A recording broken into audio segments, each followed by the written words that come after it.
हम लोग पढ़ रहे हैं चक्रवृद्धि ब्याज और चक्रवृद्धि ब्याज पढ़ने का आज ये चौथा दिन है और आज हम लोग चक्रवृद्धि ब्याज से संबंधित मोस्ट इंपॉर्टेंट क्वेश्चंस को सॉल्व करेंगे।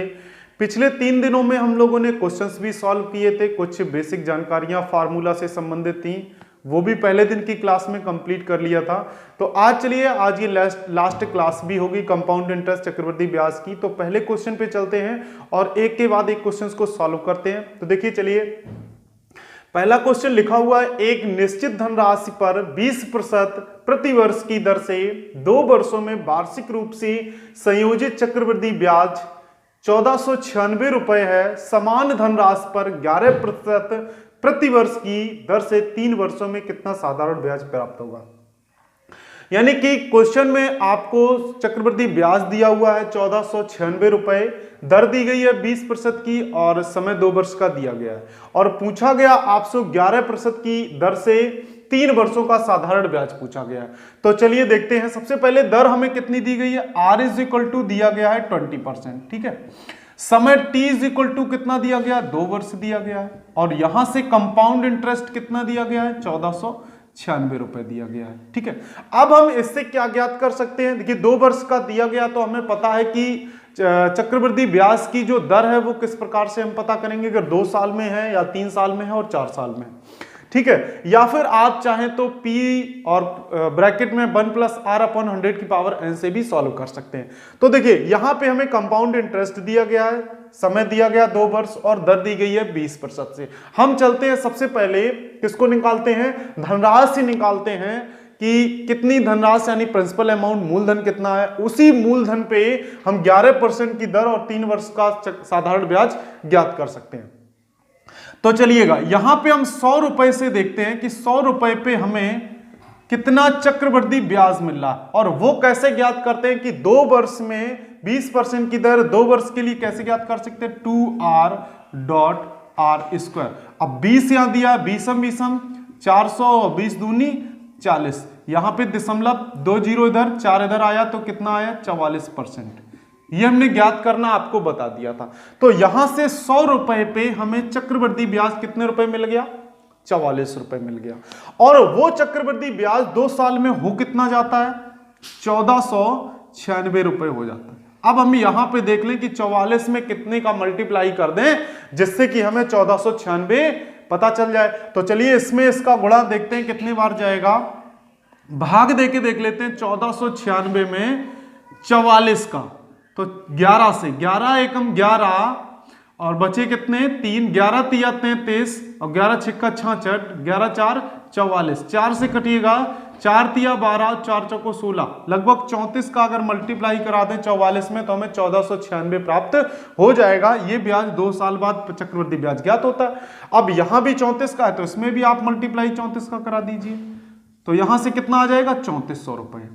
तो अब आपको यह पता चल गया है कि वह धनराशि कितनी थी, यानी 3400 रुपए वह धनराशि थी जिसपे 20% वार्षिक ब्याज की दर लगाई जाए। 2 साल में 1496 रुपए हमें क्या मिल जाएगा, चक्रवृद्धि ब्याज मिल जाएगा। अब अगर हमें मूलधन पता चल गया है तो हम सिंपल इंटरेस्ट बहुत आसानी से ज्ञात कर सकते हैं। कैसे, देखिए 100 रुपए पे हमें ब्याज कितना मिलेगा, दर का और समय का गुणा करने पे 100 रुपए पे ब्याज पता चलता है। तो 11% की दर है, 3 वर्षों में तो 11 तिया 33 रुपए हमें मिल जाएगा 100 रुपए पे। और ये रुपए हो कितना रहा है, 3400। मूलधन कितना हो जाता है, 3400, यानी कि 34 का इसमें गुणा कर दीजिएगा, इसमें भी आप 34 का गुणा कर दीजिएगा। तो यहां से कितना मिलेगा, देखिएगा 34 का 33 में गुणा करिएगा, कितना आएगा, 4 तिया 12 की 2 1 हासिल, 3 तिरका 9 1 10 यानी 201, तो यहां से आएगा 1122 रुपए। तो साधारण ब्याज कितना आ जाएगा, 1122 रुपए। बहुत आसान है, बहुत आसानी से और बहुत जल्दी आप इस क्वेश्चन को सॉल्व कर सकते हैं और कोई भी कैलकुलेशन इस क्वेश्चन में नहीं है। आप आसानी से यहां से जो चक्रवृद्धि ब्याज दिया गया मूलधन ज्ञात कर सकते हैं और उसी मूलधन पे आप साधारण ब्याज ज्ञात कर सकते हैं, क्योंकि दर का समय में गुणा सीधा सीधा करने से ही आपको 100 रुपए पे साधारण ब्याज पता चलता है। सेम स्थिति में अगर 2 वर्ष में समय का और दर का गुणा करें तो चक्रवृद्धि ब्याज, क्योंकि ब्याज पे ब्याज लगता है तो उसे हम निकालेंगे 2R.R² से। 2 साल के लिए 3R के लिए 3R डॉट करके 3 साल के लिए और 4R डॉट करके 4 साल के लिए हमने बताया हुआ था। तो यहां पे जो आंसर करेक्टली आएगा वो कितना आएगा, 1122 रुपए। इसे आप नोट कर लीजिए, बहुत अच्छा क्वेश्चन है। और अब चलते हैं नेक्स्ट क्वेश्चन, क्वेश्चन नंबर 2 पे। इस क्वेश्चन को देखते हैं। लिखा हुआ है किसी धन का 5% वार्षिक ब्याज की दर से 2 वर्षों के चक्रवृद्धि ब्याज और साधारण ब्याज का अंतर 51 रुपए हो तो वह धन कितना होगा। जैसा पहला क्वेश्चन है उसमें अलग अलग चक्रवृद्धि ब्याज और साधारण ब्याज को पूछा गया है, इसमें दोनों के अंतर की बात कर ली गई है। तो चलिए यहां पे देखते हैं, बहुत ही आसान है, इसे आप समझिएगा कि दर हमें दी गई, बहुत ध्यान से समझिएगा। दर 5% दी गई है और समय हमें 2 वर्ष दिया गया है, ठीक है। और कंपाउंड इंटरेस्ट और सिंपल इंटरेस्ट दोनों का अंतर कितना दिया गया है, 51 रुपए दिया गया है। बहुत ध्यान से आप समझिएगा। अगर हम यहां से साधारण ब्याज 100 रुपए पे देख लेते हैं कितना मिलता है, और चक्रवृद्धि ब्याज देख लेते हैं 100 रुपए पे। बात 2 वर्ष की जा रही है, तो कंपाउंड इंटरेस्ट 100 रुपए पे हमें कितना मिल जाएगा, मिलेगा 2R डॉट R स्क्वायर। यानी कि इसको अगर हम देखें तो 25 और 5 दूनी 10.25 रुपए। इतना आपको समझ में आया। और ये तो हो गया क्या, कंपाउंड इंटरेस्ट हो गया। और अगर हम 100 रुपए पे साधारण ब्याज की बात करते हैं तो हमने बताया कि दर का समय में गुणा करने पर आपको क्या पता चल जाएगा, बताइएगा, साधारण ब्याज पता चल जाएगा, यानी सिंपल इंटरेस्ट पता चल जाएगा। अब यहां पे जो आपको दिया गया चक्रवृद्धि ब्याज और साधारण ब्याज का अंतर कितने रुपए दिया गया, 51 रुपए दिया गया। हम 100 रुपए पे ब्याज का अंतर देख ले तो 100 रुपए पे ब्याज का अंतर कितने रुपए है, 100 रुपए पे ब्याज का अंतर अगर घटाएं तो केवल 25 पैसे का है। और ये 25 पैसे कितने हो जाते हैं, 51 रुपए के इक्वल हो जाते हैं। तो आपको क्या बताना है, मूलधन बताना है, ये बताना है, केवल बस इतना काम करना है। तो वह धन आपको बताना है। तो चलिए 51 में भाग दे के देख लेते हैं 0.25 का। इस दशमलव को हटाएंगे तो 100 का मल्टीप्लाई हो जाएगा। 25 चौको 100, 4 से 4 तो 4 दूनी 8, कितने 204 का मल्टीप्लाई होगा यहाँ पे 204 का। और 204 का इसमें भी अगर हम मल्टीप्लाई कर देंगे तो हमें कितना मिल जाएगा, 20,400 रुपए। देखिए बहुत ही आसान तरीके से है, इससे आसान तरीका नहीं हो सकता कोई भी। यहां से आपको सीधा सीधा पता चल रहा है कि मूलधन कितना होगा, 20,400 रुपए। 100 रुपए पे आप चक्रवृद्धि ब्याज ज्ञात कर लीजिए, 100 रुपए पे साधारण ब्याज ज्ञात कर लीजिए, दोनों का आप अंतर कर लीजिए। तो आपको अंतर यहां से पता चल रहा है कि केवल 25 पैसे का अंतर है 100 रुपए पे चक्रवृद्धि ब्याज और साधारण ब्याज का। जब ये 25 पैसे हो कितने जाते हैं, देखिएगा चक्रवृद्धि और साधारण ब्याज का अंतर कितना हो जाता है, 51 रुपए हो जाता है। देखिए 51 रुपए दिया हुआ है, तो 0.25 यानी 25 पैसे 51 रुपए के कब बराबर होंगे, जब मूलधन कितना होगा, 20,400 रुपए। तो इसको भी आप नोट कर लीजिएगा। नेक्स्ट क्वेश्चन देखिए, क्वेश्चन लिखा हुआ है P = 5,000, यानी कि मूलधन 5,000 रुपए दिया गया है, दर 8% दी गई है, समय जो है 1 वर्ष 3 माह दिया गया है, और चक्रवृद्धि ब्याज और साधारण ब्याज दोनों का अंतर आपसे पूछा गया है। देखिए पिछले वाला जो क्वेश्चन था या उससे पहले जो भी क्वेश्चन हमने सॉल्व किए पिछले वीडियो में, तो उसमें सभी पे चर्चा की गई थी। या तो छमाही पूछा गया था, त्रिमाही पूछा गया था, या फिर सीधा सीधा वर्षों में दिया गया था। लेकिन यहां पे जो आपको समय दिया गया है वो 1 वर्ष 3 माह दिया गया है, चक्रवृद्धि ब्याज और साधारण ब्याज का अंतर पूछा गया है। तो चलिए इस प्रकार के क्वेश्चन को आप कैसे सॉल्व करेंगे उसको भी आप समझ लीजिए। कंपाउंड इंटरेस्ट और सिंपल इंटरेस्ट दोनों का अगर हम 100 रुपए पे अंतर निकालें तो किस प्रकार से निकालेंगे, x/100 करके समझिएगा। अब यहां पे x समझिएगा और y समझिएगा, आपको 100 रुपए पे सीधा सीधा अंतर पता चल जाएगा। अगर क्वेश्चन में यहां 2 वर्ष दिया जाता तब तो आप 2R डॉट R स्क्वायर करके कंपाउंड इंटरेस्ट 100 रुपए पे ज्ञात कर लेते थे, और डायरेक्ट R और T का मल्टीप्लाई करने के बाद आप 100 रुपए पे साधारण ब्याज कर लेते थे और दोनों का अंतर ज्ञात कर लेते थे। लेकिन यहां पे जो समय है वो 1 वर्ष 3 माह दिया गया है, या तो साल में और महीने में दिया जाए, साल में और दिनों में दिया जाए, तो हम कुछ इस प्रकार से सॉल्व करेंगे। अब यहां पे देखते हैं कि हमें x कितना है। तो x इज इक्वल टू, पहले तो 8% हमें दर दी गई है, ठीक है, यहां से दर का ही तो हमें पता करना है। अब आ जाते हैं 1 वर्ष 3 माह को समझते हैं, यानी कि 22 को समझते हैं। तो 22 इज इक्वल टू क्या होगा, 8/1 साल में कितने महीने होते हैं, 12, ठीक है। और ये कितना दिया गया, 3 माह दिया गया, ठीक है। तो 3/8 गुणे 3/12, तो 3 चौको 12, 4 दूनी 8, तो यहां से हमें कितना मिलेगा, 2% मिलेगा।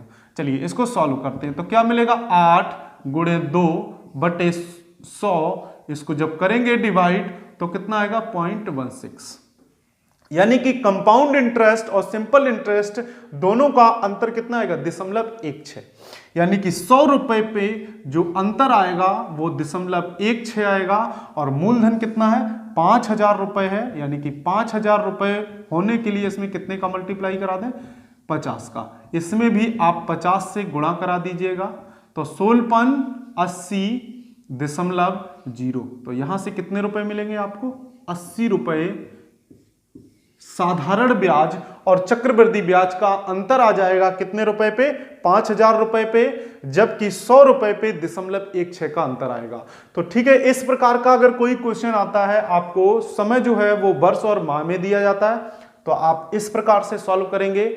और अगर आपको जो समय है वर्ष और दिन में अगर दे दिया जाता है, तो आप किस प्रकार से उसको भी सॉल्व करेंगे। तो चलिए उसको भी एक समझ लेते हैं, ठीक है। इसको आप समझिएगा, कंपाउंड इंटरेस्ट ज्ञात करेंगे। दोनों कंपाउंड इंटरेस्ट और सिंपल इंटरेस्ट का जो अंतर है वो x/100 होगा। और अगर इसी क्वेश्चन में आपसे केवल कंपाउंड इंटरेस्ट पूछा जाता है, तो वो आप किस प्रकार से ज्ञात करेंगे, ये भी देख लीजिए। इसी क्वेश्चन में देखिएगा कि यहां पे हमने कंपाउंड इंटरेस्ट और सिंपल इंटरेस्ट को पूछा है। अगर हम ये कह दें कि आप केवल चक्रवृद्धि ब्याज को बताइए, तो वो कैसे ज्ञात करेंगे, ठीक। तो उसके लिए आप क्या करेंगे, समतुल्य दर किस प्रकार से निकालेंगे वो भी आप समझ लीजिए। समतुल्य दर यानी कि 100 रुपए पे आप किस प्रकार के, अगर आपको यहां 2 वर्ष दिया जाता तो 2r.r² कर लेते, 1 वर्ष दिया जाता तो सीधा सीधा 8 रुपए हो जाते, क्योंकि पहले साल साधारण ब्याज और चक्रवृद्धि ब्याज इक्वल होते हैं। तो अब इसको कैसे निकालेंगे, x + y + x/, अपॉन क्या करेंगे, 100 करेंगे। तो यहां से x कितना है, 8 मिला है, प्लस 2 हो जाएगा, और प्लस x/, 8 दूनी 16, 16/10 100 हो जाएगा।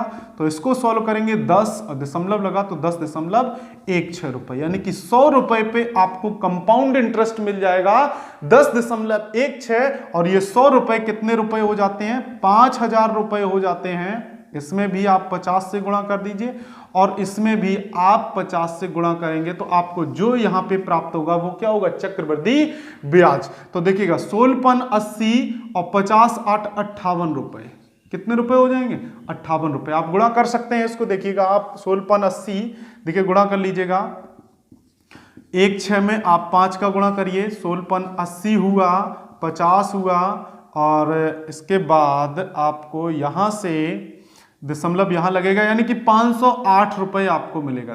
फिर से गुणा कर लीजिए, 6×5 = 30, 3 5 3 8 0 5, यानी 508 रुपए आपका चक्रवृद्धि ब्याज आ जाएगा, कितने, 5,000 रुपए पे। तो ठीक है, इसको आप इस प्रकार से, अगर आपसे सीधा सीधा कंपाउंड इंटरेस्ट पूछा जाता है, तो आप यहां से समतुल्य दर उसकी निकाल सकते हैं। समतुल्य दर = x + y + x/, अपॉन 100 करेंगे तो कंपाउंड इंटरेस्ट का 100 रुपए पे पता चलेगा। और अगर आपको यहां पे समय सीधा सीधा वर्ष में दिया जाता है, तो 2 वर्ष के लिए 2r.r² करेंगे, 3 के लिए 3r हमने बताया हुआ था, 3r डॉट करके समथिंग 3r² (r³ होता है।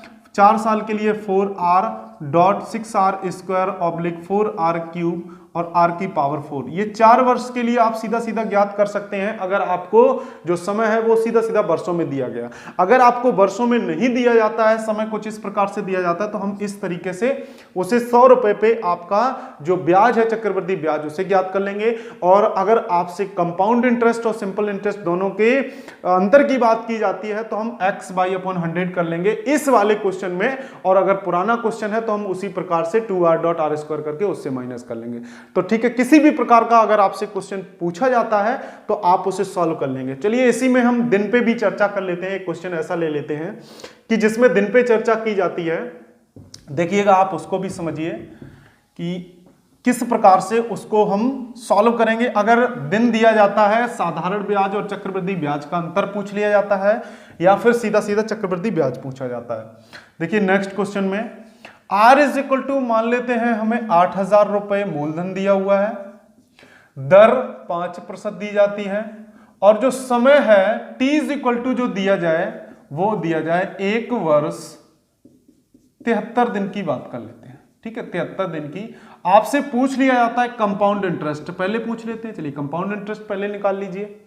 कंपाउंड इंटरेस्ट और सिंपल इंटरेस्ट का अंतर भी ज्ञात कर लेते हैं, दोनों चीजें समझ लेते हैं कि अगर इस प्रकार का क्वेश्चन कोई भी आता है तो समझिएगा कि सबसे पहले x की बात करें, क्योंकि अगर हमें इसको निकालना है इस वाले के लिए तो हमें समतुल्य दर x plus Y plus X Y upon 100 निकालना पड़ेगा। कुछ इस प्रकार के अगर टाइम दिया जाता है, और इसके लिए अगर हम देखें तो हमें एक्स वाई अपॉन 100 करना पड़ेगा। ठीक है, तो दोनों में हमें एक्स वाई पता करना है, तो x इज इक्वल टू तो 5% दिया गया, y इज इक्वल टू कैसे करेंगे तो 5 बटे, अब देखिए 1 वर्ष को दिन की बात की गई तो दिन कितने होंगे 365, और गुणे यहां से करेंगे 73, तो करिएगा 73 में 5 या 15 7 35 से 36, लगभग 5 बार जाएगा, 5 से 5 कटेगा तो यहां से हमें कितना मिलेगा 1% मिलेगा।